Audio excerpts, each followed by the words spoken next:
আসসালামু আলাইকুম।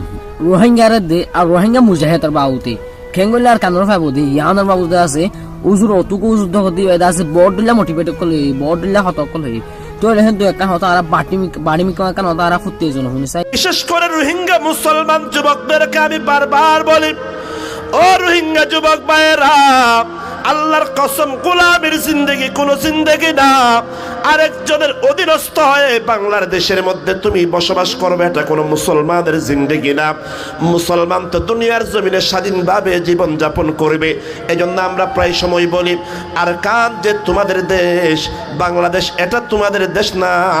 তোমরা সাময়িকভাবে বাংলার জমিনে এসেছো, বিপদগ্রস্ত হয়ে আশ্রয় নিয়েছো, কিন্তু তোমাদের জীবনের চূড়ান্ত লক্ষ্য হওয়া লাগবে।